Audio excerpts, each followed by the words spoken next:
Okay, let's get started. So I'll introduce myself and then we'll go over the presentation, which is mostly focused on big data processing at PubMatic.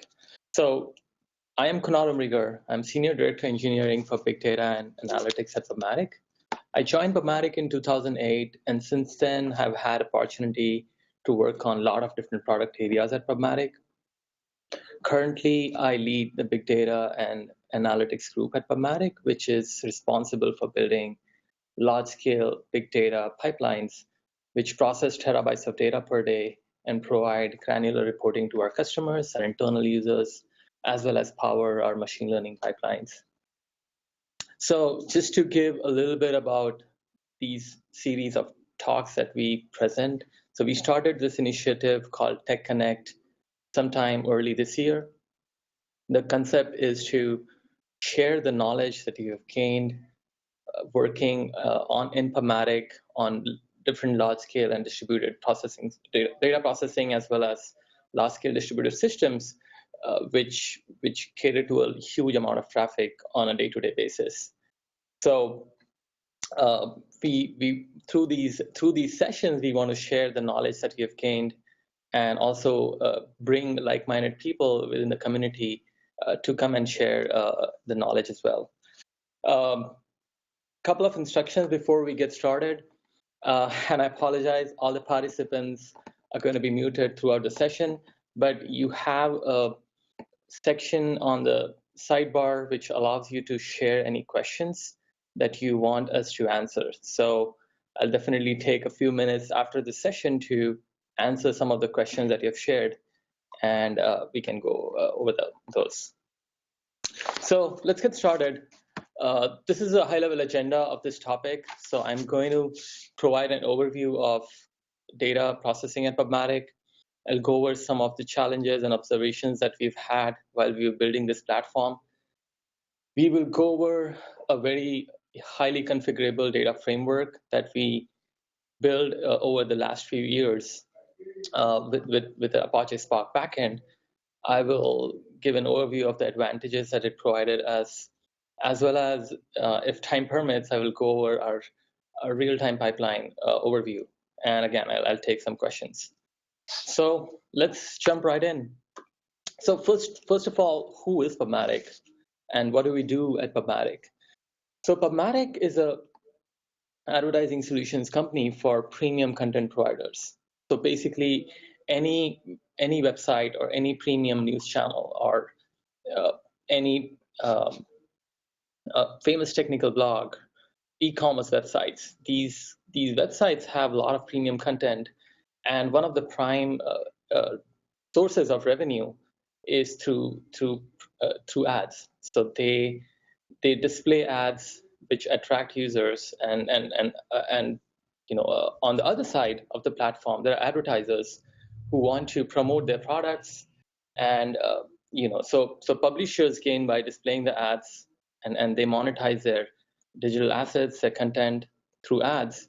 And this is where PubMatic comes into picture. PubMatic provides a comprehensive set of tools to our publishers to monetize their inventory, such as, so we work across different channels. So this is a high-level landscape at which PubMatic operates. So we provide tools and products which allow publishers to monetize their ad inventory, not just across like desktop and web-based content, but also mobile web, video advertising, etc. And on the other side of the business, we cater to advertisers, different trading desks, as well as demand-side platforms. So we kind of connect the two sides of the platform, and the core value that PubMatic brings to the table is to make the ad as relevant as possible to the users, so that the publishers benefit by engaging the users in those ads, and also helping the advertisers to promote their products. So basically, this is a core use case that PubMatic operates at. And there are different product areas within PubMatic and different verticals that we support. We have inventory management tools for our customers. We have brand protection tools. We have fraud detection tools that we allow that allows our customers to have a very smooth experience for the users visiting their websites, even though they are while they're browsing the content as well as viewing the ads. So the next question is, why do we need to process data, or how do we basically generate so much data? So as you can see, the scale of data that PubMatic collects is huge. We collect around 50 terabytes of data per day. We do 700 plus billion transactions per day, which get collected on our platform, as well as we compute more than 20 petabytes of data on a cluster. We have a huge cluster, 1,000 plus node, and we run like more than 5,000 jobs per day. So the question is, like, how do we generate this data? Like, what generates all this data? So let me give a 30-second overview of how that happens. So whenever an ad is placed on the page, the request from the ad is received by thousands of ad servers that PubMatic hosts in 7 different data centers. So the primary objective of these ad servers is to find the right ad which needs to be displayed on the page. And to do that, it uses a concept of a real-time bidding, which sends out requests to different advertising platforms requesting to provide the best ad.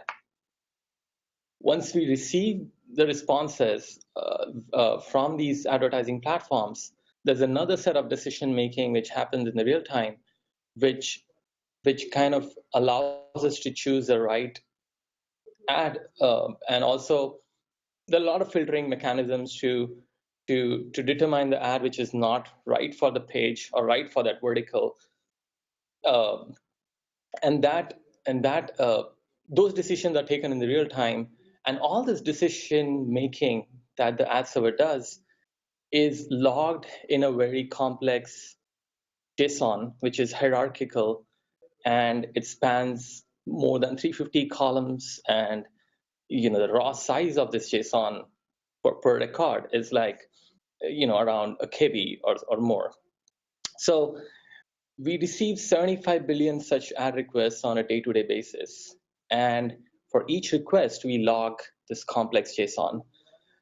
Another aspect of this data is, so whenever, say, an ad is selected and put out on the page, as soon as the ad gets delivered, events are fired from the page, which again are received by PubMatic. So these events are very critical because they allow us to understand how many ads were actually delivered on the page.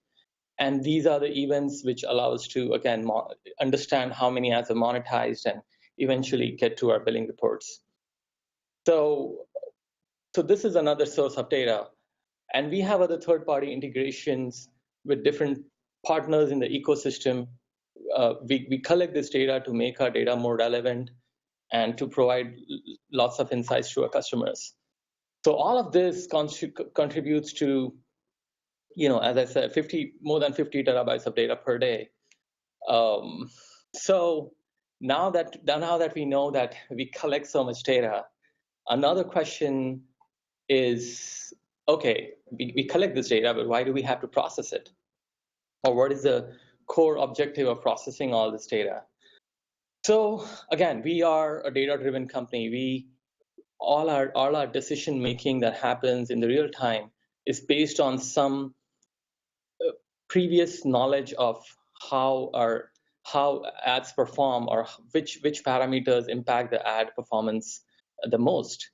So when we collect all this data captures a lot of insights which can be mined to provide our machine learning algorithms a good amount of fuel, and that will allow it to generate, for example, future pricing predictions, right? And to derive the right price at which the ad has to be delivered, to determine which ad is relevant, which ad is not, to determine which impressions are the most valuable ones, which are not, detect fraud, etc. So a lot of this data that we collect is mined for and processed, and it powers our algorithms within our machine learning pipeline as well as an ad server pipeline, which allows us to take those decision making.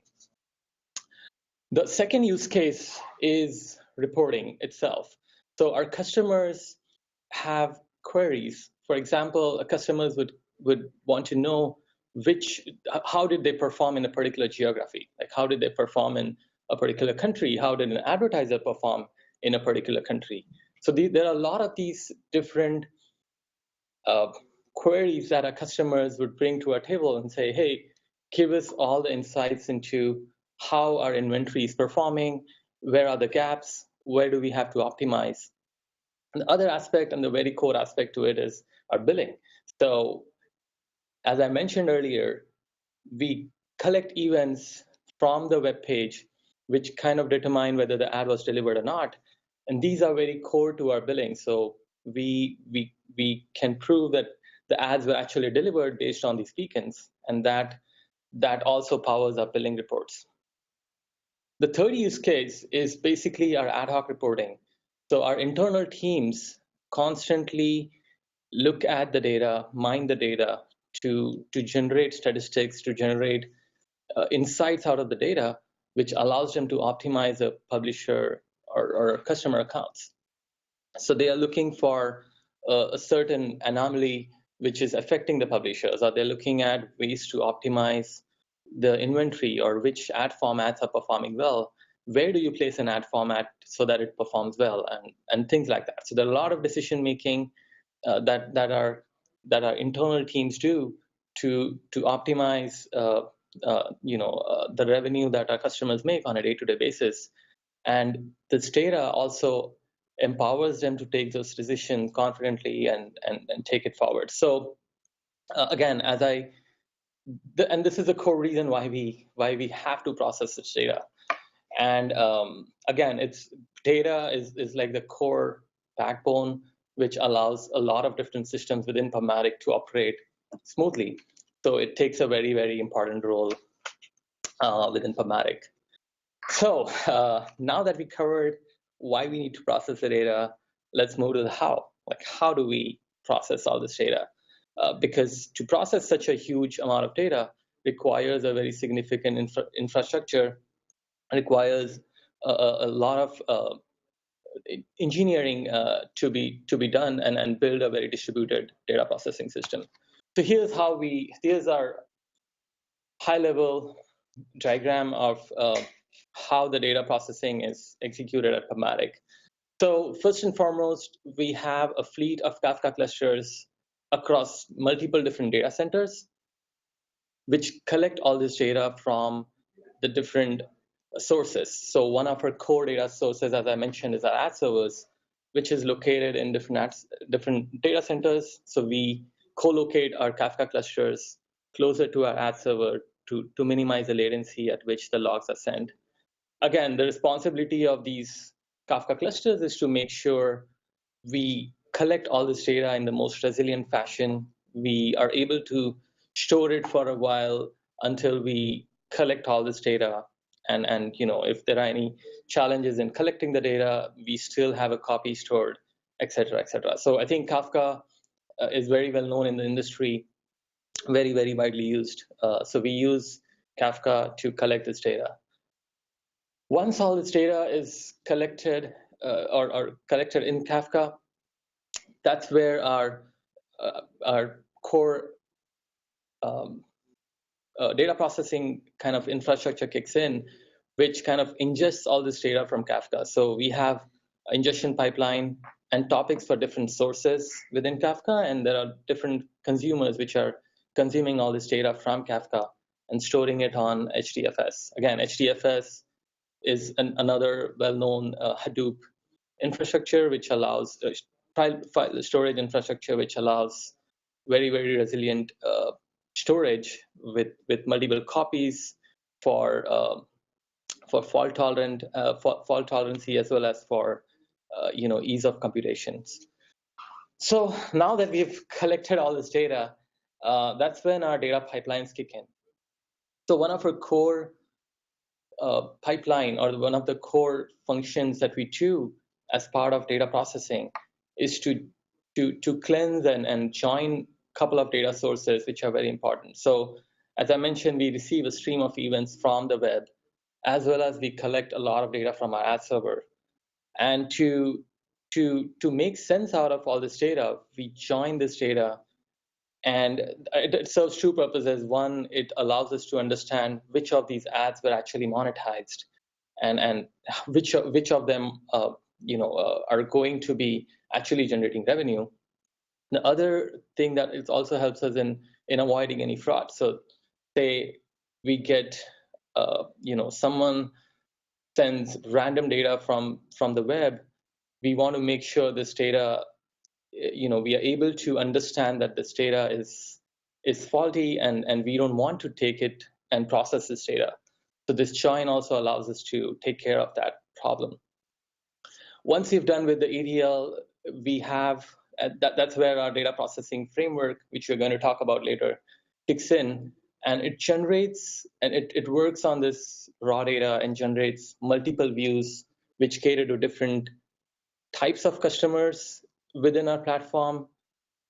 And basically this framework or this pipeline reduces the data by aggregating it at a particular group by key, and creates different views which are stored in HBase. Again, HBase acts as a data warehouse.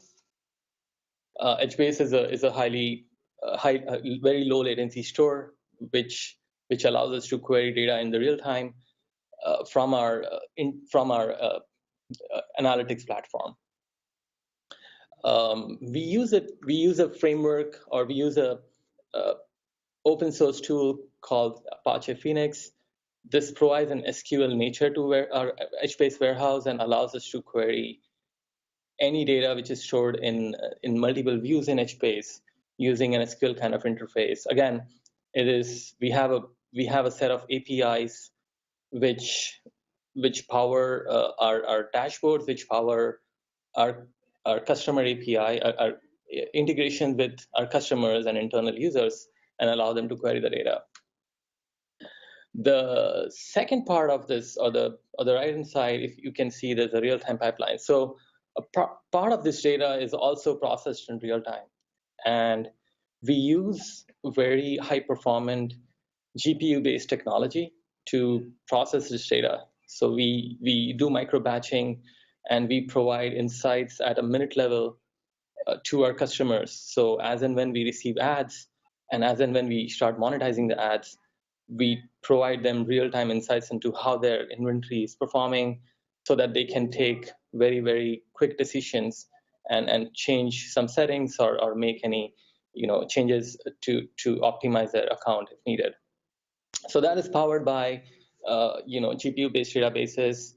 We process this data in micro batches. We store aggregates in the same store and allow high performance queries or very low latency queries to be fired on the store, so that our users can make sense out of this data. So yeah, this is at a high level, like how we process all this data. So moving on to the next topic, like while we were building this particular platform, we've observed a certain aspects that needs to be that we thought we should improve, or we have seen some challenges while we build this platform. So first of all, within PubMatic, our analytics team or big data team is a central team which caters to different verticals within the team, within PubMatic.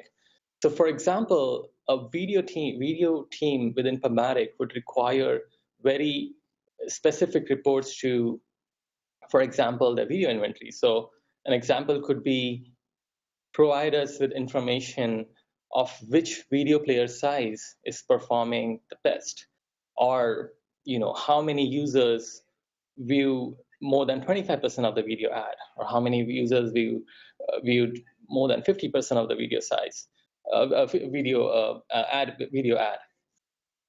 So So and there could be a different requirement from another team which would be very specific to that vertical. But if you look at the views that we generate for each of these verticals, they are pretty much common. So they are not totally mutually exclusive. We don't generate a very different view for video versus a very different view for some other vertical within the system. So here I have an example. Like we have two different types of customers, publisher and demand partner. But if you see the output views or the final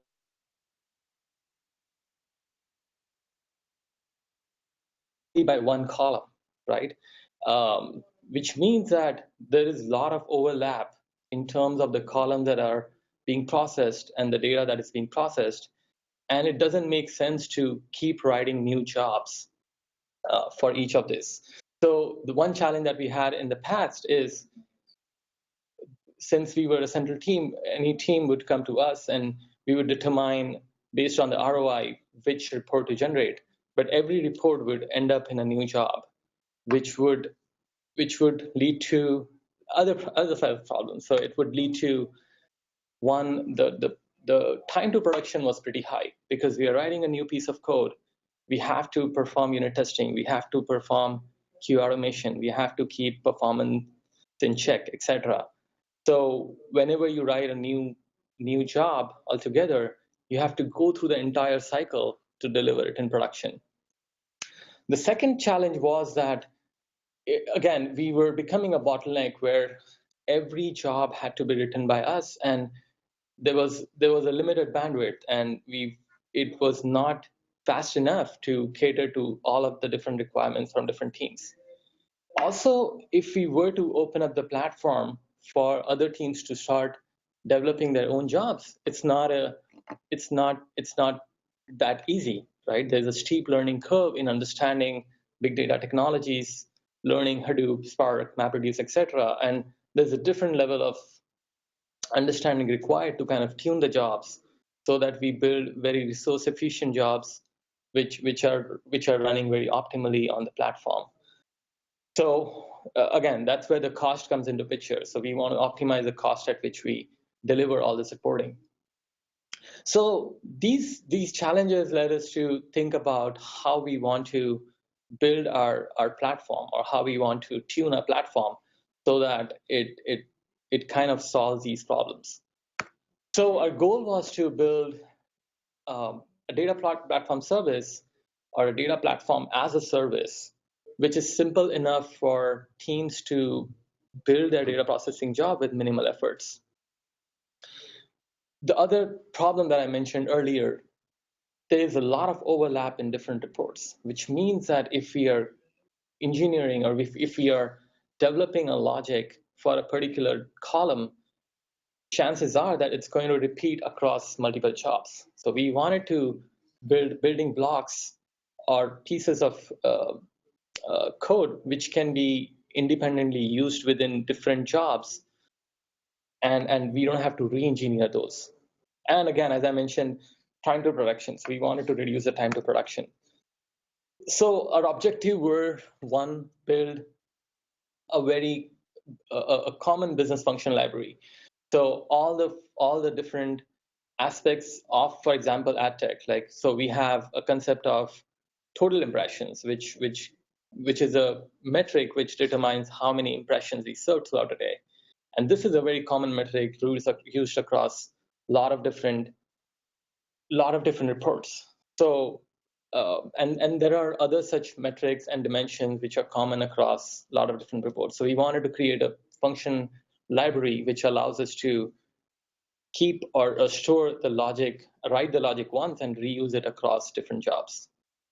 As I mentioned, we wanted our main aim again was to improve the time to production, which means develop and go to production faster. Again, that's always great for the business. And then pass for the data. So we wanted to create platform as a service for data to allow our internal users, to allow other development teams within PubMatic to leverage this framework and develop their jobs quickly. So what did we do? What did we do for that? So we came up with the idea of building a framework which allows us to do all the different aspects that we mentioned earlier. So this framework would be generic enough to allow users to provide configuration parameters and generate different views by processing the data. So now the question is, okay, we want to develop a framework, but what data does it process, right? So we had to define the data sources and the columns that we generate within PubMatic. So we went with a very generic approach out here as well. We just defined the high level concept of data source, which represents any form of data within our HDFS infrastructure or within our storage infrastructure. So a data is represented by a unique identifier. It basically, the attributes associated with this is the path policy where it is stored, the type of the data, for example, whether it's Avro or Parquet or CSV. So we associated the type to that data source. We then went inside this raw data source and split it out into the columns that it has. So each data source will have n number of columns. So we went ahead and registered these columns within our metadata data source. So we represented different attributes which can be associated with a column. So we created a central repository or a central place where we define all these data sources, we define the columns that are available within this data source so that it is easy for anyone to understand what data is available within the system, what are the different columns available within the system, and how do, and that gives them a way to kind of build their own reports. The second aspect was to the framework itself. So the framework itself is supposed to be a generic data flow or a data pipeline which processes the data. So for that, we analyzed a lot of our jobs. So we looked at all the different jobs that we had, all the pipeline jobs that we had, and we realized that most of our jobs follow a particular flow. So we start with reading the data, we start with filtering some of the columns, and applying any cleansing logic if needed. The second step is basically to transform the columns and create new columns. So many times we have, for example, a domain within our reportings, right? So this is an advertising domain. And what we want to do is we store this domain. So for example, this domain is Nike.com, but to generate sense out of it, we want to associate a logical name to it. And this is stored in our metadata databases where we have an ID for every advertiser. So we say, okay, Nike.com has an ID 1001, and its name is Nike Inc. So we do this logic to transform a raw domain column and generate newer columns, which represents the IDs for these domains, and then eventually into names. For our raw processing, we just need these IDs, but we need to do some joins with our metadata, so to transform columns. So this is our second step where we transform columns. We also kind of create counters for different metrics. So we represent it by, say, a value 1 eventually, or 1 or 0, whatever, and then eventually it gets computed through aggregate functions. And then the last step was aggregating it by using a group by key. So you have different metric functions applied to different columns, and we kind of aggregate using metric functions and define the actual output views. So we kind of knew that there is a certain common flow that can be leveraged within this framework, and we can generate a common piece of logic which is able to process any data source, given that it knows which logic to be applied to a column. Again, when we started building this framework, initial thought was to build it agnostic of any data processing framework like, for example, any data processing technology, for example, Spark. But very soon we came to know that it is very hard to do that, because every technology has its own paradigms, has its own execution mechanisms and configuration, and it will be very, very hard to tune it. So it came down to selecting one, and we kind of chose Spark for its simplicity of, because it provides great abstractions of data frames, data sets, which allows us to write very simple code to process the data. Also, again, it has a great advantage of leveraging uh, in-memory space to kind of improve the performance of the jobs over MapReduce. So we went ahead and thought of building this framework using Spark as a backend. And the last piece of this puzzle was to allow users to provide configuration which drives their final output views.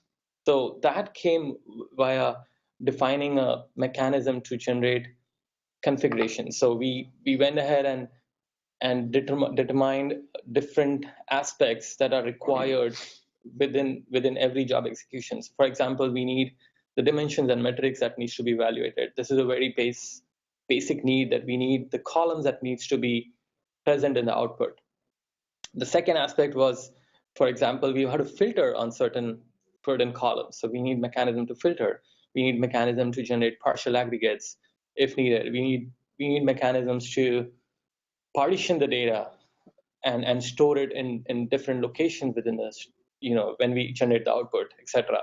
So we went ahead and created a job configuration which is good enough to allow us to build these final views by just providing configuration.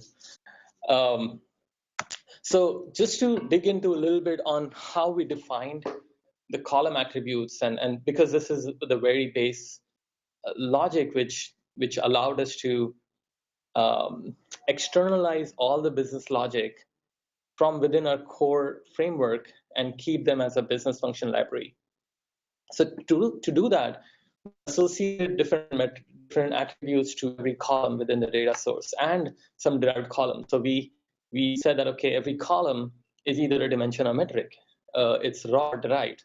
So this is a very important aspect. So a raw column, for example, is timestamp, which is part of the raw data that we collect, versus a derived column could be something like an R, and R in general requires timestamp. So you apply some date function on timestamp and generate an R. So that becomes a derived column.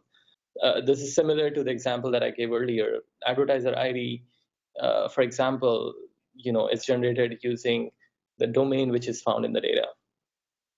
Again, data type, this is a very standard. Implementation class is another aspect that we added. So we kind of externalized all the logic to generate this column in a very simple Java, Scala kind of implementation. So we kept it open, like anyone who wants to register a new column or new derived column can write a simple abstraction in Java, or simple class in Java, and provide the business logic to compute this. So in case of the R example, it accepts like a single column called timestamp. Maybe it accepts another column, time zone, and it generates the R, which eventually becomes a part of the final data. So this logic was externalized and auto embedded within the Spark code uh, uh, during the time of execution, and not while developing the framework or developing the job. And again, columns, there were column identifiers. We did some namespacing to define columns across different data sources. For metrics, we put some very basic functions like sum, average out there, so that we can apply those metric functions while we are generating the report. So this defined kind of the metadata or the column that can be registered within our system, and allows our framework to understand what logic has to be implemented to embed this column in our data. This is kind of the example that I mentioned, like timestamp is a raw column, R is a dimension, but it is derived, and it has two dependent columns, timestamp and time zone. And the actual logic of how the R column value is generated is externalized in a very simple class, and which can be leveraged later. Similarly, for a metric like lost bit count, like how many bits were lost, it is a long kind of a metric, and it is dependent upon a column which is bit status. So based on the status of the bit, whether it's won or lost, we determine the value of this counter, and the logic again is stored in an externalized class, and the function that is applied eventually when we aggregate this data is sum. So this allows us to kind of move ahead and apply this function when we actually process our data. So this is a visual example of dependency graph. So we have R dependent upon time zone and timestamp. Time zone again is dependent upon upon the metadata which is available in our metadata stores. So we collect time zone from our account, and this is in some databases. So when our job execute, it has mechanism to automatically identify which meta stores to point to. Again, all this information about the meta stores is also externalized. So it's not embedded in the job. For every column, if it requires a meta store, the actual meta store information is associated with the column configuration as stored in the central place. So the framework can easily identify and do those joins within the data processing job itself. And I think I covered this a little bit. Our actual reporting configuration, or what we call as like a job configuration, it differs from view to view. So say you wanted to generate a particular view, it would require a different set of configuration. So the example that I gave earlier for video, to say video team wanted to build their own view, they could generate their own report configuration with the fields that they expect to see in the data and run the framework with that configuration, versus say a publisher side report can be executed using the same framework by providing different configuration attributes, which which should define the columns, the filters, aggregates, etc. So this is a high-level flow of the framework. So whenever our framework instantiates or starts its execution, first it understands it reads the metadata which is available in the central configuration store to identify what logic has to be applied for each column. Every job instantiation also reads the actual data job config, which tells which columns have to be evaluated. Now, going forward, when both this information is available with the job, it defines a dependency tree. So, for example, if you just mentioned R in the report configuration, the framework has to understand that R is dependent upon timestamp and time zone, and time zone internally is dependent upon our account ID. And you have, the framework automatically does that, embeds all the columns that are needed, and reads them from the data source, and defines a processing order. So first read timestamp, then read time zone, and eventually generate R. It applies any filters, etc. if needed, adds other derived columns. So derived columns could also be, like the counters that I mentioned, which depend upon the columns within the data source itself. And eventually its process aggregates and writes the data based on the partitioning scheme that we have mentioned. So this is how example configuration looks like. And actually I have a demo for us. Let me try to open my console. And so I'm going to demo a very basic, I'm going to demo on a very small scale of data. So this demo is to help you understand how different configurations can be used to generate different views without having to write any additional code or any additional logic. Right now, I'll not be going into actually defining a column. The assumption here is that the columns that we need to be generated out of this report are already configured and the system knows about it. So I can quickly go over the column config as well if time permits. But let me open the config file to begin with. So this is our reporting config file or the job config file, which allows us to define different output views. So this is, for example, a simple output view. And here are the columns that are expected out of the when we execute this framework. So you can see this publisher ID, which is basically our account ID. Paid impressions is how many impressions are served, total requests. So let's try to execute this. So this run script is basically starting Spark. It takes a couple of seconds for Spark context to get initialized and jobs to start. But the output expected out of this is to get a report which has the 3 columns that we defined. And then we can try and modify that and see if we can generate new views without having to write a new piece of Spark code. So let's wait for this to get completed. Okay, so let's see the output. So, okay, so this is the output. Again, it has a lot of rows. Let's filter it the next time we run.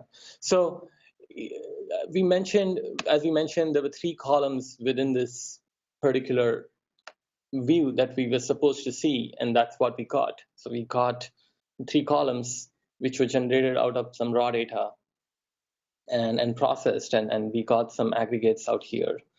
So let's tweak the config a little bit and add some more columns here. So let's add a derived column.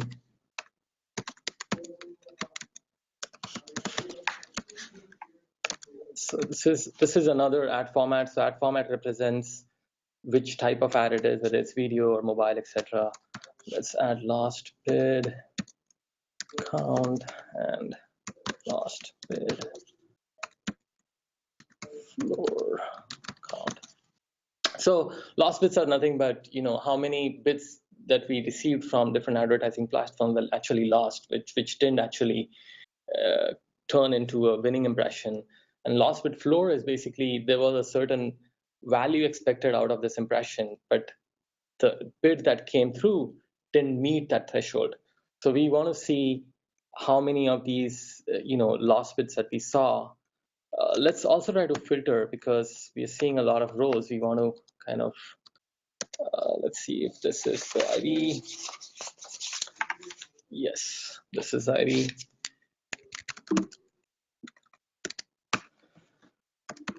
So the expected output is a fewer number of rows because we applied a filter, as well as more columns within the report which represent the different dimensions and metrics that we associated which we configured in the job.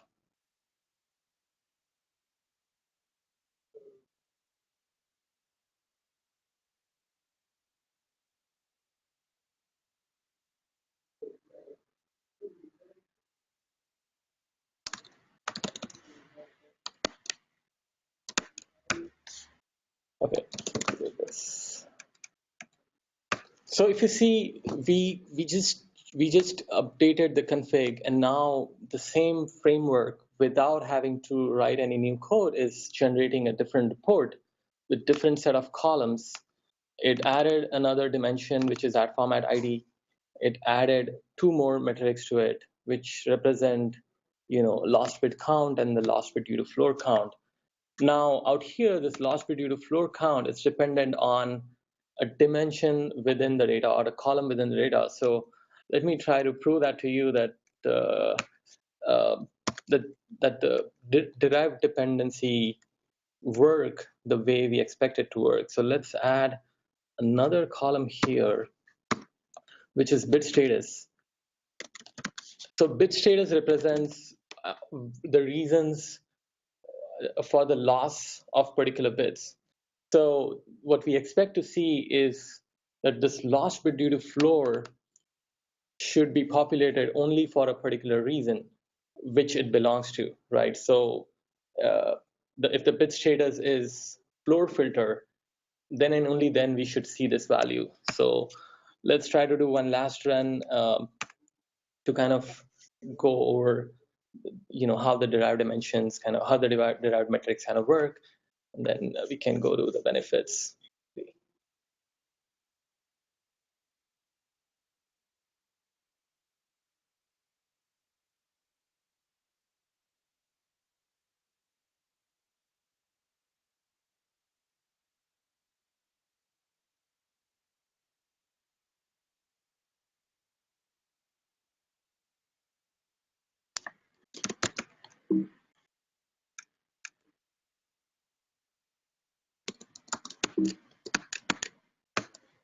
So as I mentioned here, if you can see the last column, this is the only place where, so basically these bits where this metric was dependent on a particular value of the bit status.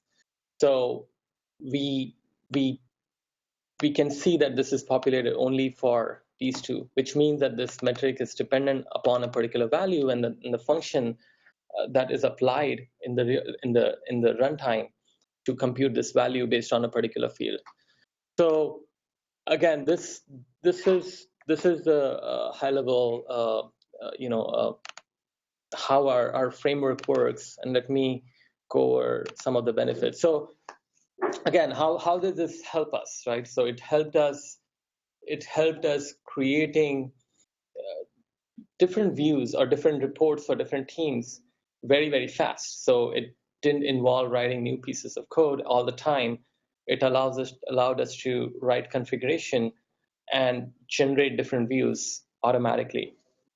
It allowed us to move from Hadoop MapReduce to Spark very, very quickly, because we were not writing different Spark jobs every time. We were leveraging this framework and the configuration to port our views, which were in MapReduce, to this framework. Again, Spark helped us in improving our cluster performance because of its in-memory optimizations, because of, again, Spark requires a lot of tuning as well internally, but again, it gave us good performance results, allowing us to optimize the cost at which we do data processing. And other improvements, again, it improved our automation and test coverage. So we went from an average coverage to very, very high coverage for all our jobs, because most of our business logic was now externalized into simpler functions, which can be very well covered using unit tests, as well as we can write good automation test suite for that. It helped us in doing POCs. It helped us decouple. So I think the biggest advantage was that we are now not, again, we are still dependent upon Spark for our core framework, but all our business logic is externalized, and we don't embed that within the jobs that we've written. We also saw some challenges in implementing. I think some places, for some of our use cases, we didn't see that the common flow helped us. We had to tweak our flow to optimize the performance. We did that by putting in subtle hints within our job framework to allow it to understand a flow. A different flow is required to process a different kind of data, and then we also did a lot of optimization for avoiding skewness of data. There was a lot of tuning done for Spark frameworks, Spark configuration itself to optimize the performance. So just a quick time check. Okay, I have a couple minutes to go over our real-time design before I jump on the question. So I'm going to spend maybe only a few minutes here. So we also have a real-time pipeline And as I mentioned earlier, it provides minute level statistics to our customers. It also provides a feedback loop within our ad server. So the data that is processed at the minute level is fed back into our ad server to allow it to take real-time decisions in terms of pacing the ad, etc., pacing the ad campaigns and delivering the results appropriately. So to do that, we process like billions of such events per day in a real-time pipeline. It is powered by a GPU-based database. So we kind of went a little, we took a different approach to this problem by using a very high-performant hardware. Using GPU-based technologies allowed us to reduce the amount of hardware significantly by almost like 10x to process the same amount of data.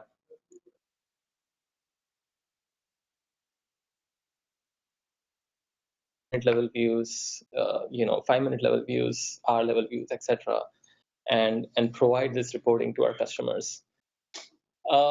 This is another session in itself, and I don't think I can do justice to explaining this in detail here. So I'm going to stop. I will look at the questions that we have, and I'll try to answer some of these questions.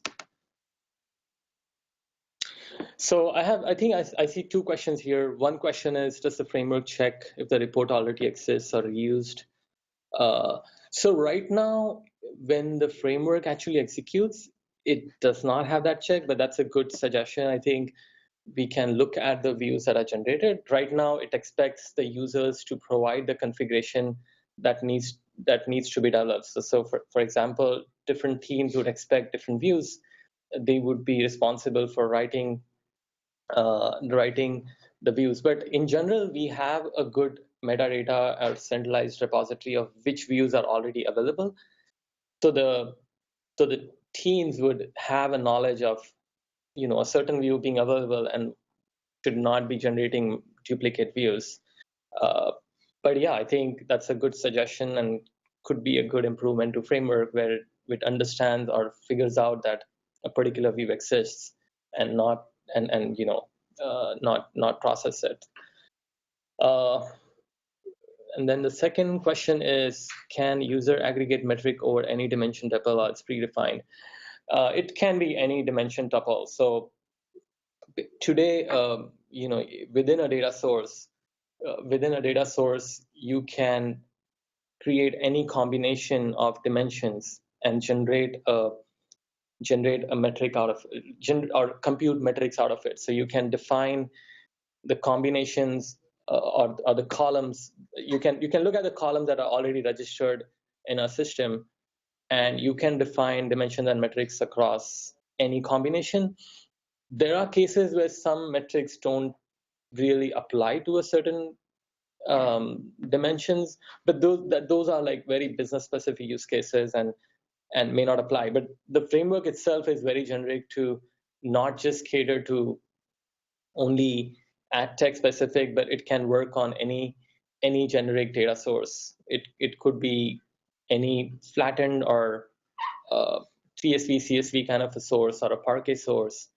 And if you define the metadata config, it can use that config and then generate reporting or generate the views based on the job configurations. So that I think those are the two questions I see here. So thanks for the questions. These are great questions. So yeah, by that I conclude my session. So thanks again for joining the session. Appreciate your presence and appreciate the time. And we have another session starting in maybe 5 minutes. So I think we'll take a short break, and then we will, I think Bilal and Gajendra would be going over the test framework that we developed, or the automation framework that we developed to deliver quality releases in time. So thanks for the time, everyone. Thanks.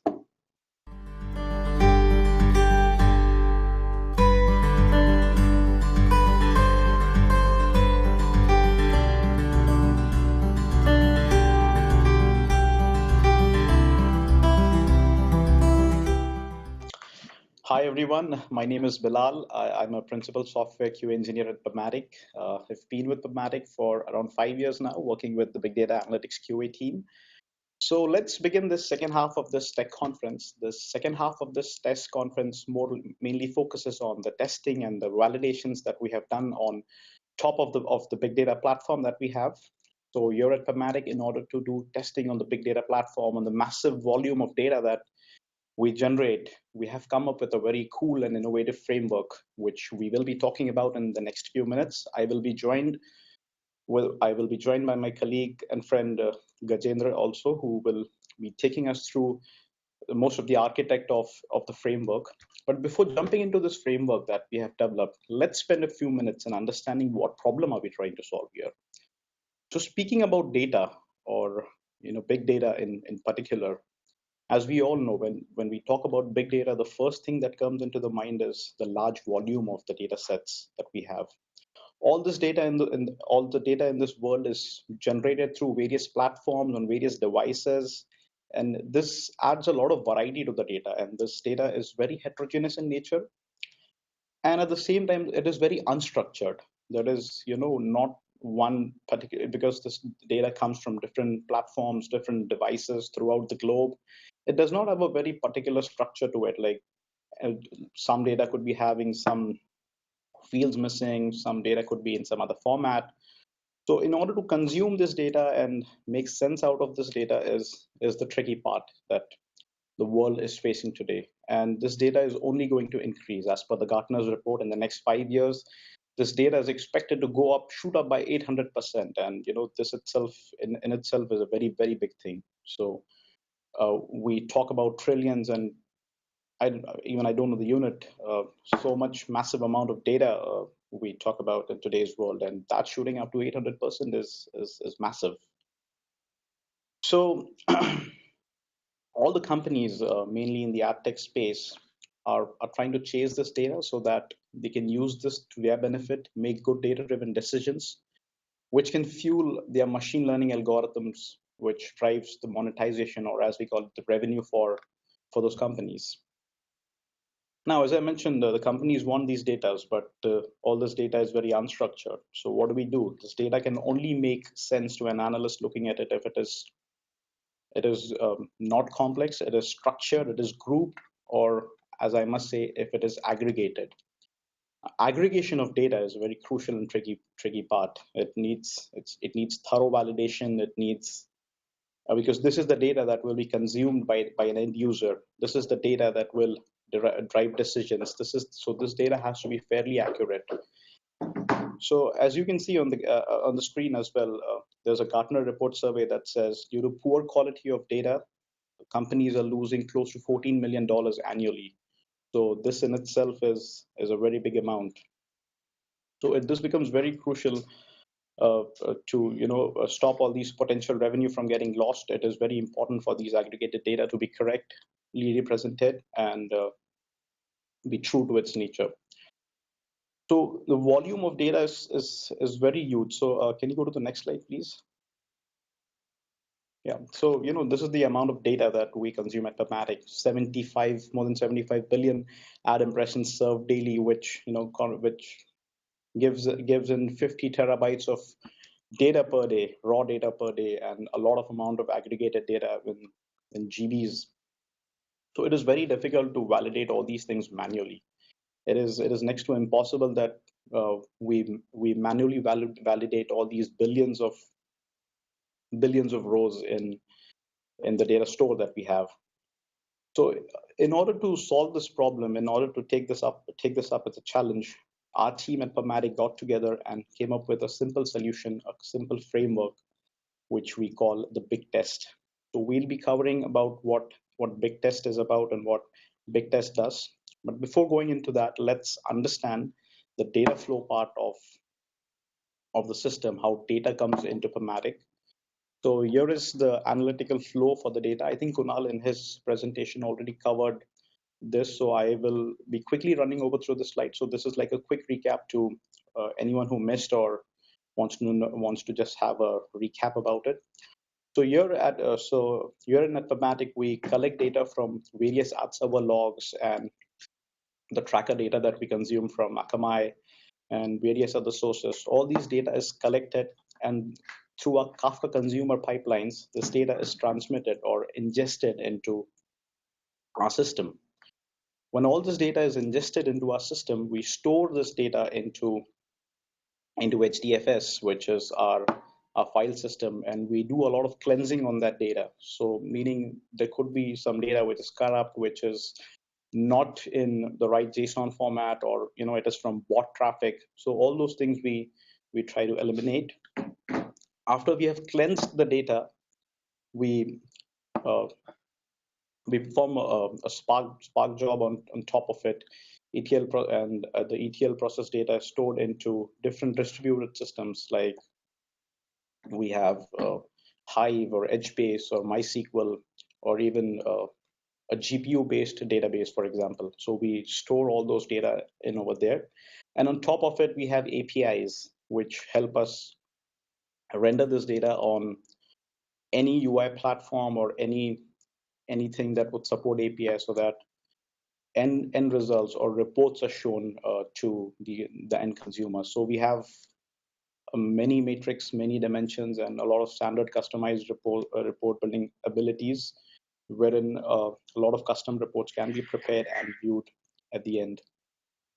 So let's talk about the testing approach that we follow at each step.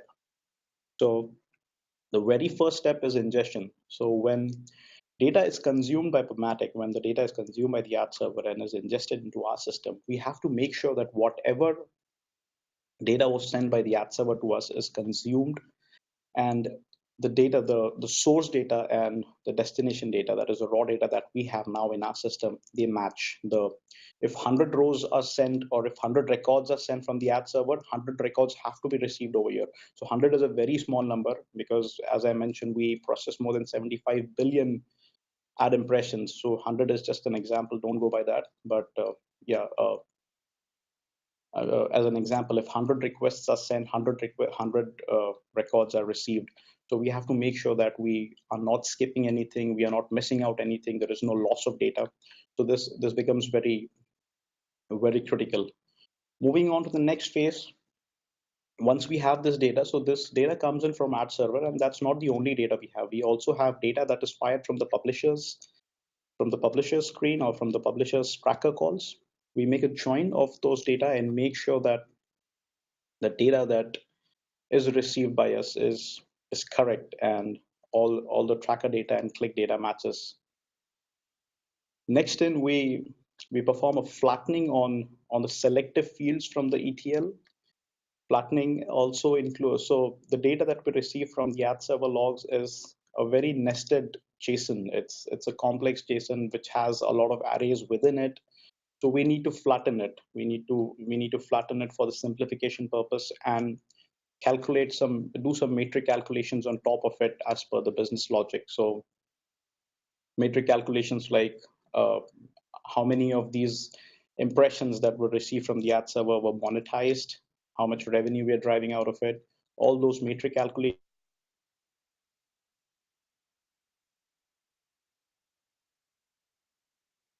verified the flattened data. We move on to the pre-aggregated view. This view serves as so in this view, we have input from the flattening output, and we do a reference lookup on top of it from different databases to derive new dimensions. So, for example, if we are getting page URL in the ad server logs, from the page URL, we need to derive the domain of it, the domain ID of it, on all those things which are required for generating reports, the end user reports. All those things will be uh, will be done over here in this phase, and we need to validate all that. Next in is we generate the reporting view. So once we have all these dimensions and matrix and we have done all the calculations, we generate different reporting views on our HDFS file system, because depending on what requirement we have and what needs we want to cater, we segregate the data according to the time zone and according to the requirement in the HDFS file system into different data sources. and we need to verify whether that all these things have been properly done, that the segregation part has been done correctly. We need to verify that. Once we have done that, we move on to the HBase. We upload this data into our data store. So our most used data source is the HBase. HBase is like the place where we store these billions of rows of data, and we need to validate the upload phase, whether we need to do the matrix verification, whether all the metrics that were calculated are correct, are according to the business logic, the formulas for them are correct, and they are serving the purpose what they want to do. And lastly, when this data is there in the HBase now, we have APIs, as I mentioned earlier, we have APIs on top of it which pull data from HBase and are used for the rendering it through APIs or through direct reports or through multiple sources. So all this process, doing it manually on billions of rows of data, on billions of impression requests that we received, doing it manually is fairly impossible. So to solve this problem, we have come up with a framework. We have come up with a solution, which my friend Gajendra will be talking about in the next few minutes. So Gajendra, over to you.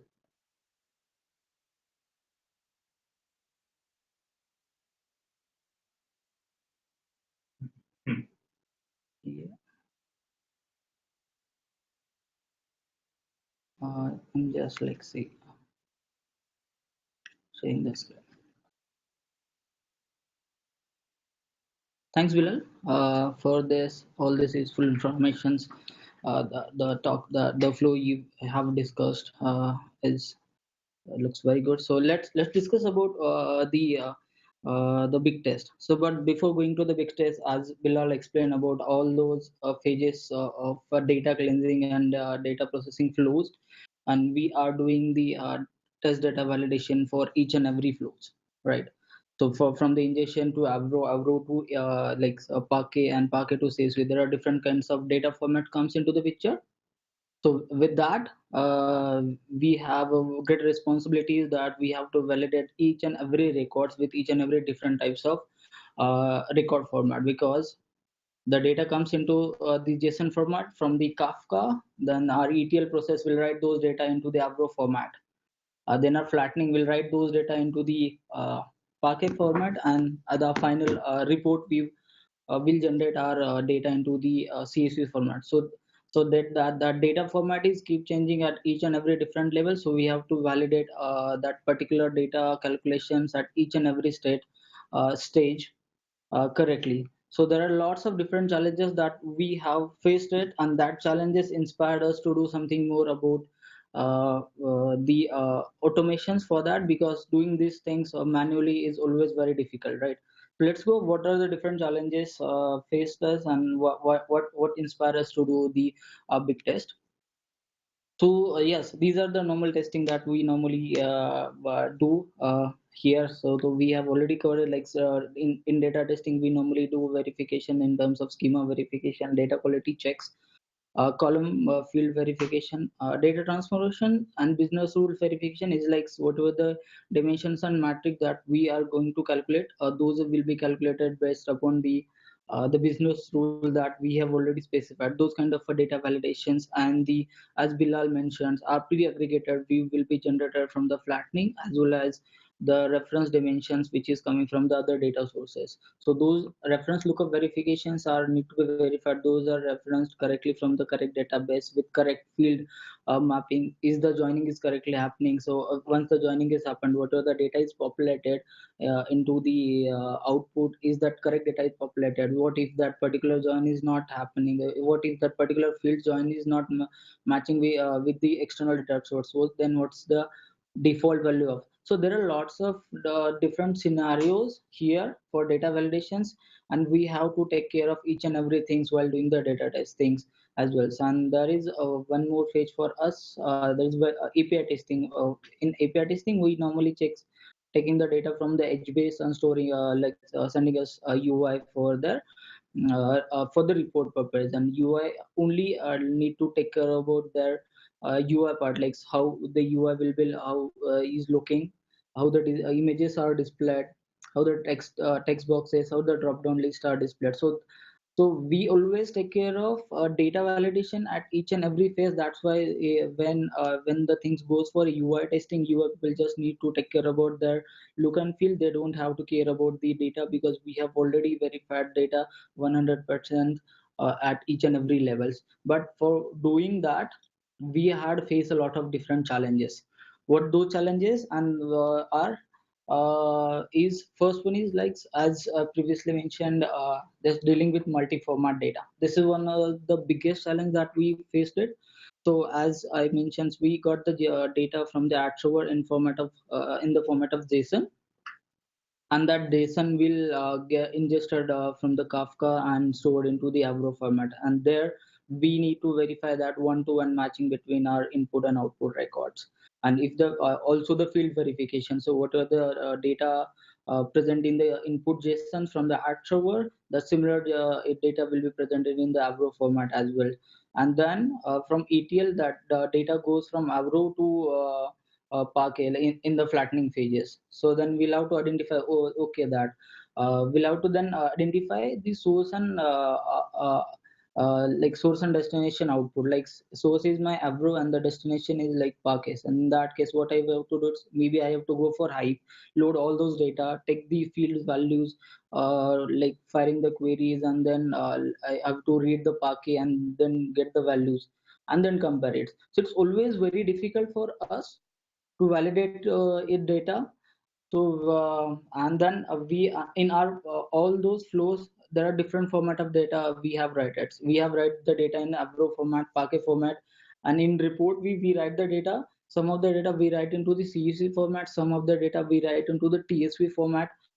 So there are different format of a data. So if you say that there is a single change from one of the major matrix or major dimensions, we have to go and check each and every level of a data validations for that particular field. Say for like say for monetized impressions count, that monetized impressions matrix will be like present in each and every reports which is generated in our big data platforms. And then in that case we have to go from the like from the ingestion phase to like ETL phase and flattening phase, from like Avro to Parquet, then Parquet to CSV. All those phase we have to validate it. So to validate that kind of a data, which say for 10 to 20 records, it's easy. But if when we are working with the big data environment, and when we have such a huge amount of data, like more than 75 billion impressions coming into our platforms, then definitely we need to always take care about the volume of data while testing as well. That the 10-20 record does not satisfy your needs, because you don't know that what uh, matrix at what level affecting the other matrix. Say for monetized impressions logic, I'm changing for one reports, maybe it's possibility that that particular impressions will be used in other report as well, right? So that other reports at matrix or dimension get calculated because of that particular logic changes.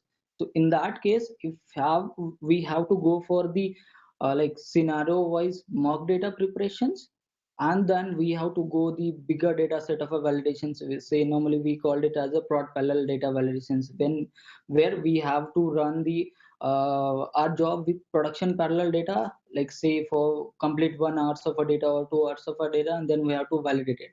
But in that case, what the challenges that we faced it, say for suppose there is a query that you fired it on top of your data, and you see that in your input data you got the 1 lakh of rows, and in the output data you got the 1 lakh and 2 rows, right? Oh, it's always difficult to find out what is that particular 2 rows are wrongs, 2 rows are wrongs, and why those 2 extra rows is coming into my output, because you have a huge amount of data.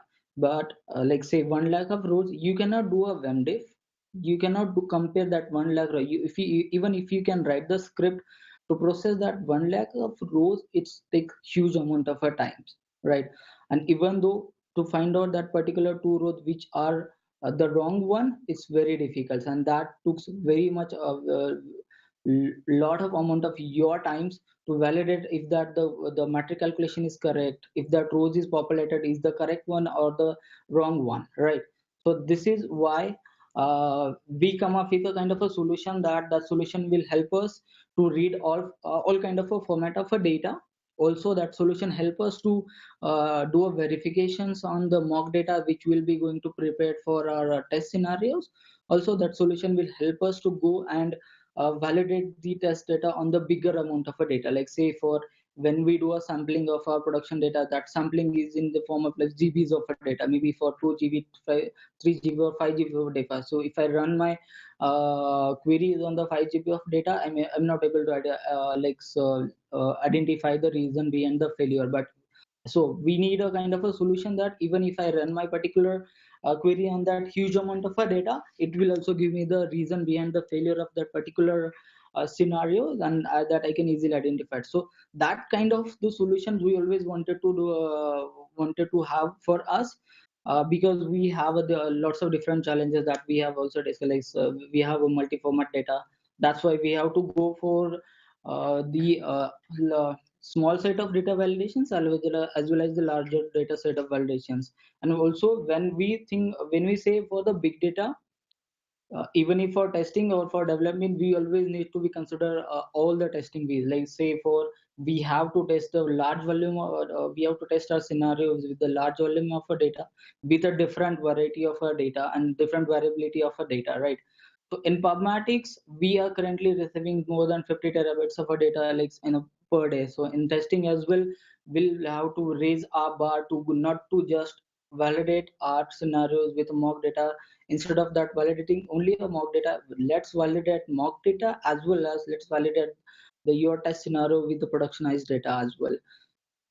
So that one the solution that we that's the problem that we have it, and we will be finding the solution for that. And that the other problem that we have, the reference data validations, right? That reference data validations, I mean, so there are like say more than 300 fields coming from the ad server, and in flattening level we will be picking the selective fields, right, for the reporting purposes which will be needed.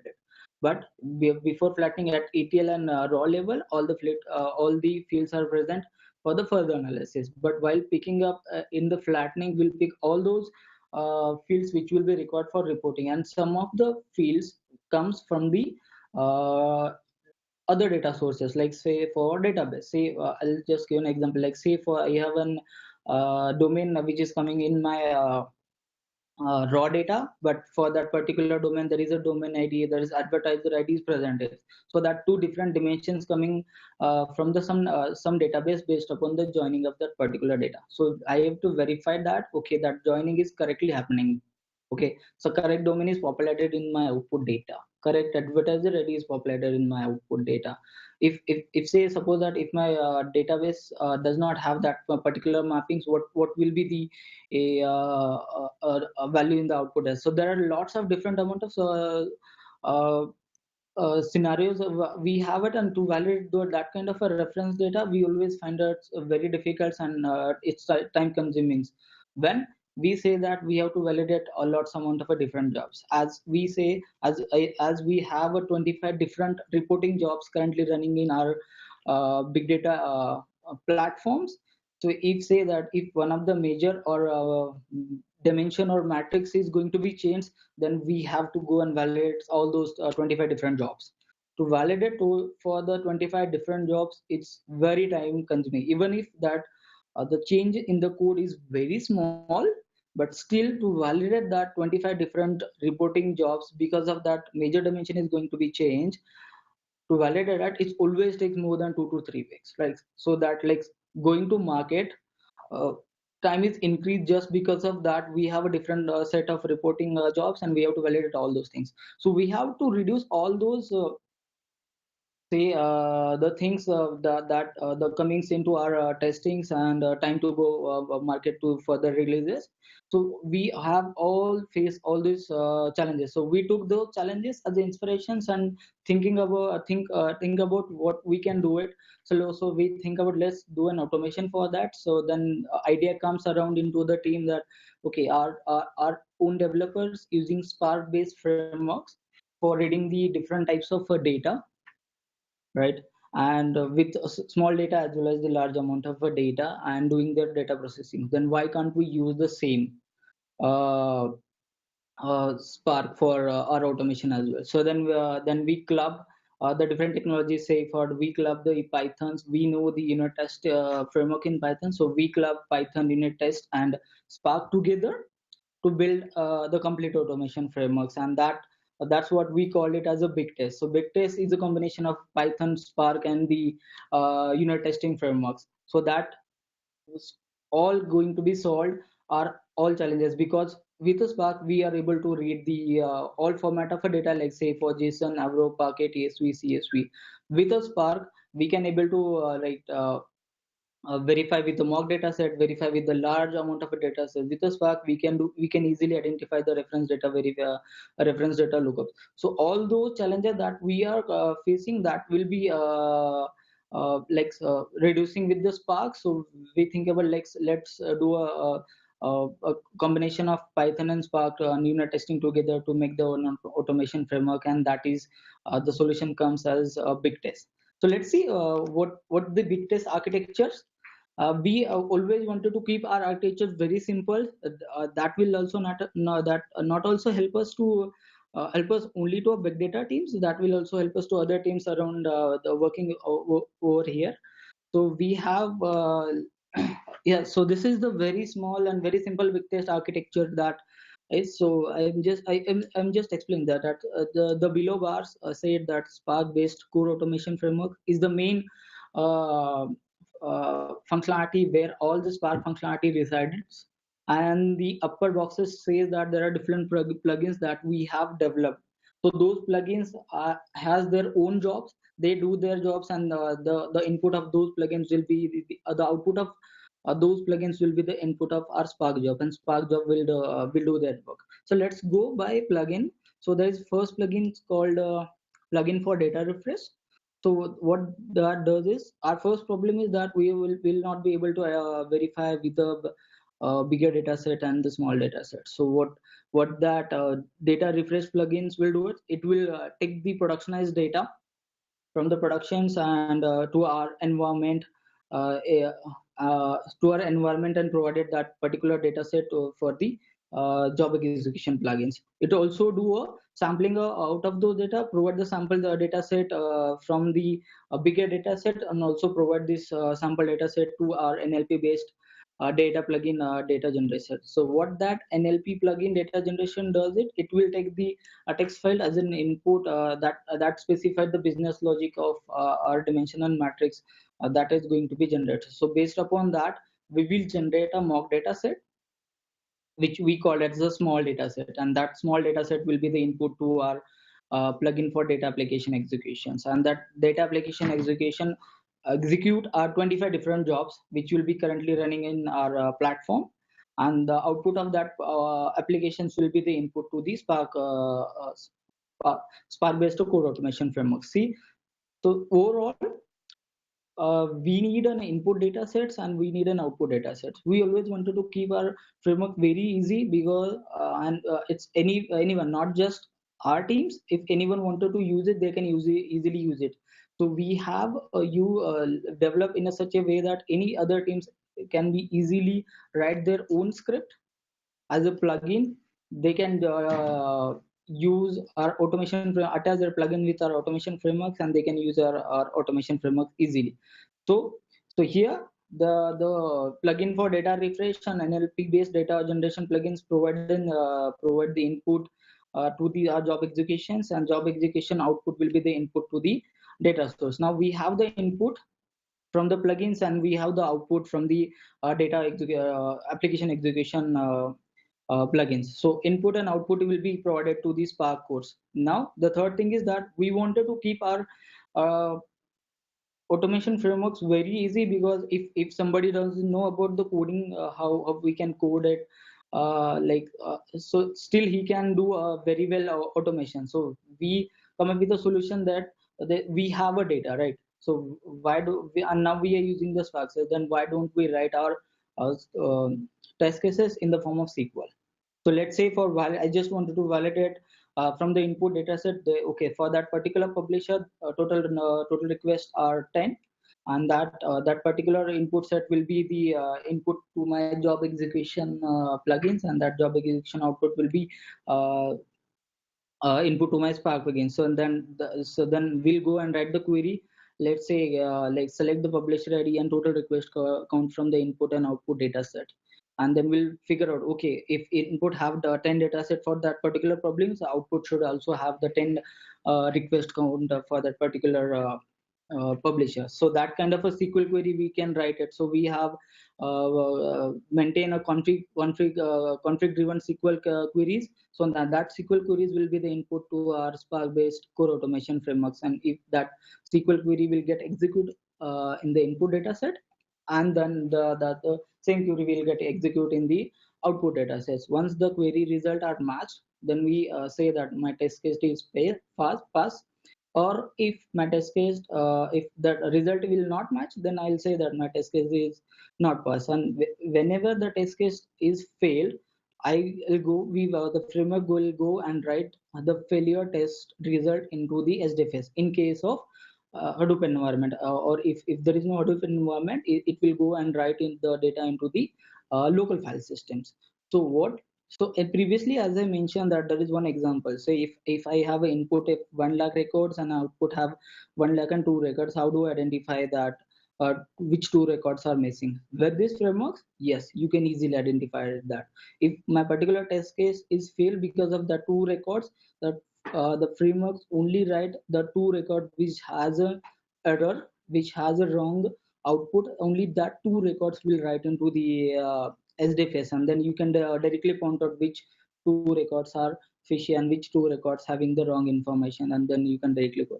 So this is just a very small and simple automation framework that we have developed. Let's go for a small demo. So I have prepared it for this demo purpose. So let's see. Yeah.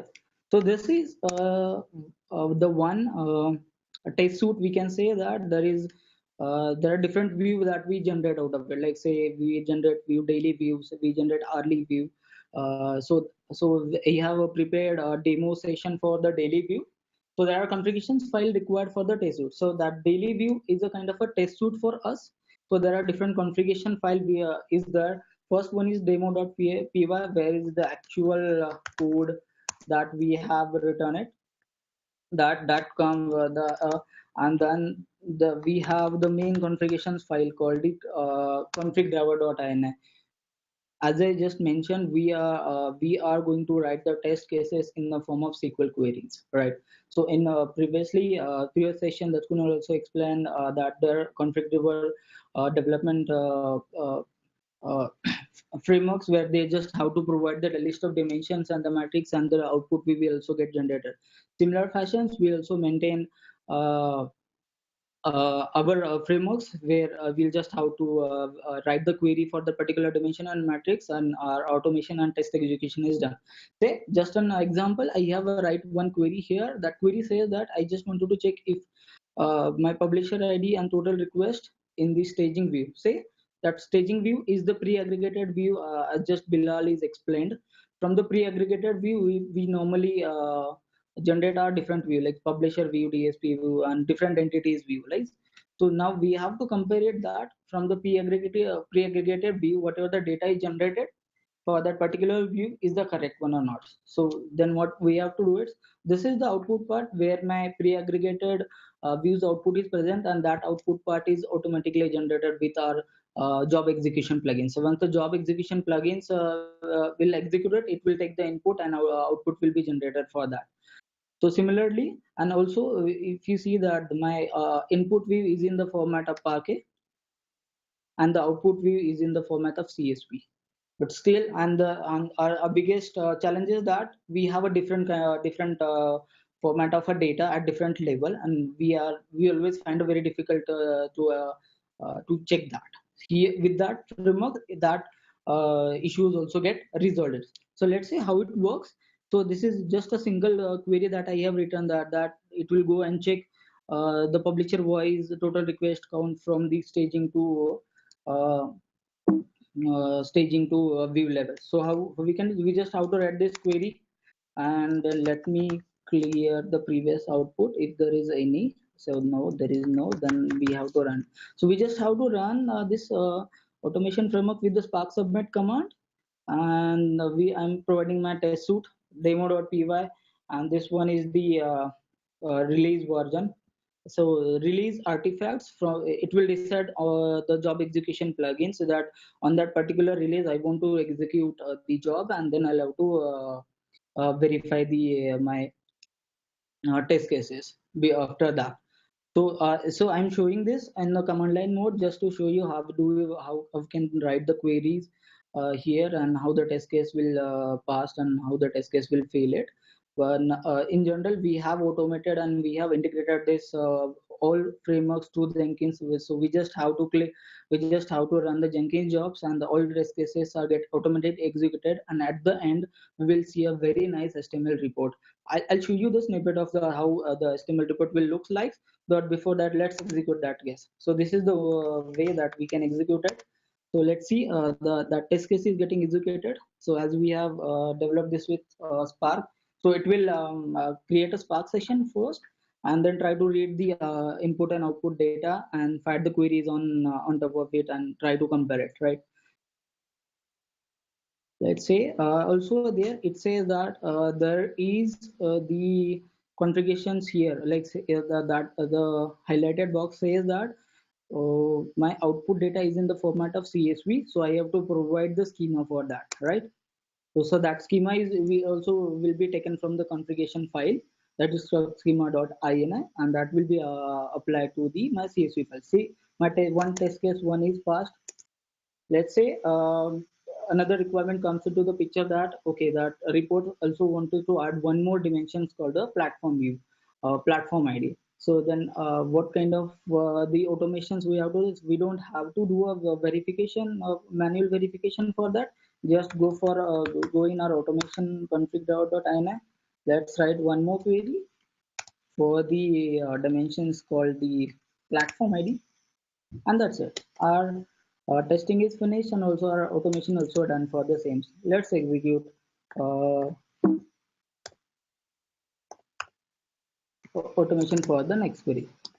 Similarly, previously there is only one dimension called the platform ID and total request matrix present in my report. So I have executed that query for publisher ID, and then after now there is one more requirement called the, let's say, add platform ID into the existing report. So then I have added this one query, or maybe depending upon your scenario, you can add multiple queries, but just it's how we easy to add queries into the frameworks and just execute. So I haven't touched a single line of a code to execute or to automate the multiple queries, right? Let's see that our test case is executed, and see that previously it was one test case is executed. Now there is one more test case is executed, that is for platform ID. Till that I haven't seen the failure test cases. Let's see one failure test cases, how if the test cases fail, how it looks like, and how we can easily identify what is the reason behind that failure, right? So let's see, in just 1 or 2 minutes I have added 3 different test cases in my automation. I don't have to do it manually. I just have to add the queries in config.ini and just run this automation framework like this. Let's see, this time it should execute 3 different test cases because I just have added one more. It won't take much of the time. Spark execute the queries on the data set very quick. It will not take more than, like, say, 20 to 25 seconds. But yes, still I have added one more query, so that will take some over 5 seconds than the previous one. Now the test has executed. It will read the data for the another one test. It is working. Maybe it will be finished in next 5 to 10 seconds. But this is how easy that we can directly add test cases into our config.ini. Even if the person don't know about the coding and everything, they can directly go and automate their test cases. See, there are actually 3 test cases has run and one is failed. Let's see what is the reason behind that failure. As I previously mentioned, our automation frameworks write the output, field output in local file system, or if you have a Hadoop environment, it writes into the SDFS. So for in my case, it has right into the SDFS this part. Okay, see, our result is there, and if you can look into the issue, there is a site ID differences. Like say site ID represent -9 in the output data, but in the input data that site ID represent as a -2. That means there is some issue with the data representations or data dimension value calculations. So this is how our automation will identify the exact issue. Now with this result, you can directly go and file the bug, or maybe have a discussion with the team. What is the reason behind that differences between the dimension value or in the metric value. So this is how quick we can do automation for the newly added test cases or newly added requirement similar to that. If some of the features which don't have it, maybe we can do a small code level changes for that. But normally we don't. We just have to go and write the test queries in the config.ini, and our job is done for the automations. Even if for some of the cases we don't do it manually, we just go and write our test cases in the automations, and we have run the automation with an updated base, and our testing is finished. Yeah, so this is how we can execute. Let's see how as I previously mentioned, so that demo is just for the like, so that command line things is just for the showing for the demo. But when we have executed our automations through Jenkins, we will have a nice reports in our mailbox, and that report contain this kind of information. Say the first reports contain there are different 19 test cases has executed, and out of those all test cases are passed. And the second report says that okay, there are 74 test case has executed, and out of 74 74 are passed, but there are four test cases are failed. So maybe we can directly go and click on that fail link and see what is the reason behind that. And you also now know that where we wanted to actually go and check what is the reason behind the failure. So you got the failure result in your local file system or SDKs. So this is very exciting, and this is very easy to do automation for all the flows. Even if the framework will work for the huge amount of data, maybe that data is in the form of GBs, or it generates their own mock data set as well. So all that so all the verification of like with large amount of a data and small amount of data, that all the needs will satisfy with this requirement. So with that we have achieved a lot in our here. So there are lots of success and benefits that we have achieved with this framework. So what we see that 90% of improvement in cost, effort, and time to market. So as I previously mentioned that if there is a single change in one of the major matrix or the dimensions, we have to go and verify 25 different jobs.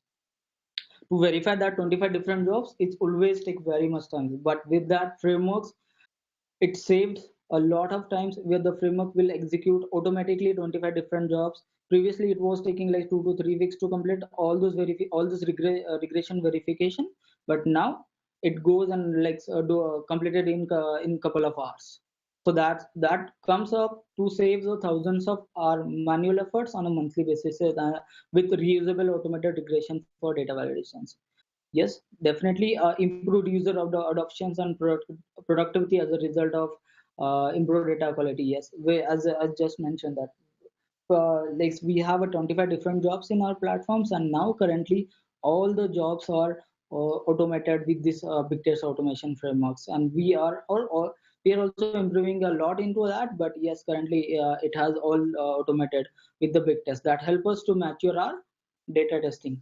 There are lots of benefits, like say for end-to-end verifications, as I just told you that with a simple changes to do and go do verification for all those flows. It's always very impossible when we have to do a deployment of very quick and all those things. But with this automation frameworks, end-to-end automation for all the flows is completed within a times. Also, it allows us to incorporate the volume variety and variability of our data test data verification. Because of that, the lots of plugins like for mock data generation, uh, so data pull utility which we will pull the data from the productions into our system to go with a higher volume of data. So that help us to verify all the testing weeks. That help us to reduce our QA functional test cycle by about 80%. Just I have showed you an example that if some of the dimension is going to be added to an existing reports, or maybe a new reports will be get created, uh, then we don't have to do it manually. We just have to go and write the queries into our config.ini, and that's it. We don't have to do it manually. So that reduce our test cycle by about 80%.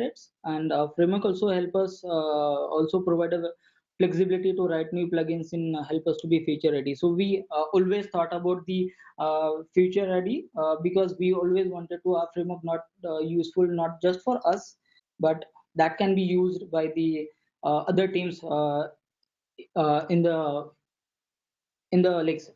floor, that can be used by the other teams as well. So we have developed in such a way that if any teams has that kind of a need, they can write their own plugins to just join with our frameworks, and they can easily plug in their uh, utility and use our automation frameworks. Similarly, we are currently doing our testing with the development as well. So we have following the testing driven development approach. While the development is completed, we will be starting with our automation, directly writing the queries into our automation frameworks. And whenever we have received a draft, we will be go and directly execute our automations instead of doing it manually. So that is the biggest benefits we have achieved, and whatever the things inspired us to do automations, and what are the challenges that inspired us to do automations, and that all is get resolved with a big test. Yeah. Yes, so there are a couple of announcements which is currently going on. We'll be working on the simplifying the query generator model. Currently, yes, we'll be writing the queries in the config.ini, but we'll be thinking about like instead of writing the queries, we just have to provide a set of dimension and matrix, and our business rule generator model will generate the query uh, from taking the dimension set and the matrix set from the config, and generate the query by itself instead of writing the query by the user. So that is the work is currently in progress. So integrate with any career driven automation frameworks in our flows. Every other teams are using robot automation framework for their UI and API testings. So we wanted to try to integrate our big test with robot automation framework. So whatever the utilities that we have it, maybe other teams can get the benefit out of that. Also, we are working with the integrating the different data processing libraries like pandas. So currently framework is tightly coupled with like Spark, so we need to have a Spark for our test execution, right? So for data processing, but in some cases or in some of the teams, if they don't need like Spark, we will be trying to integrate pandas libraries and other data processing libraries with our frameworks. Even if they don't know don't have the Spark, they can use pandas for the small set of data processing and querying over that particular data. And the last one is Dockerizing the framework. Yes, everywhere there is no Spark available for each and everyone. So if you can Dockerize all our automation frameworks, so all the dependencies and all the things the end user does not need to care about it. So we will be thinking about all those enhancements. Some of those are like query generator modules and like pandas libraries integrations, or that we are currently working on it, and it's about to finish it. Some of those. Yes, but yes, there are a lot of work that we can do it. There are a lot of things that we can improve here. Yeah, yeah, that's it. Let's go for Q&A if there is.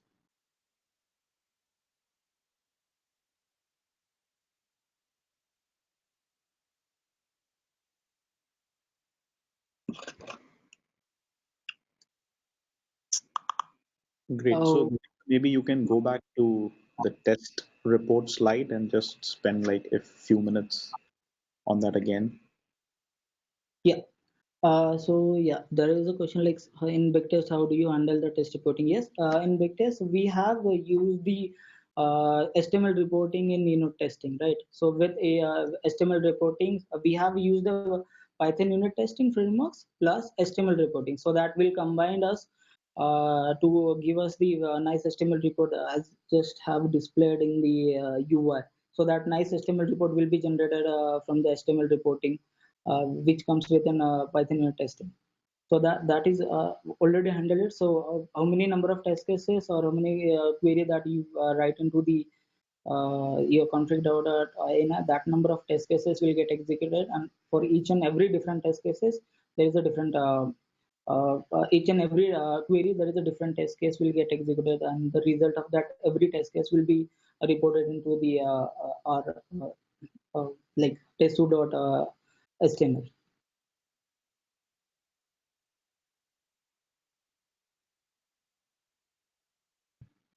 Yeah, I think that's the only we have the questions.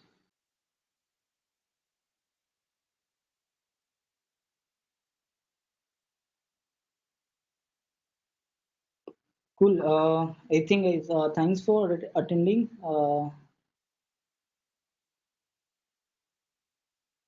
right, great, Gajendra. Thanks a lot for going into detail of the entire big data, big test architecture. Thank you, everyone, for attending. Appreciate you spending your time and coming for this session. Thanks a lot.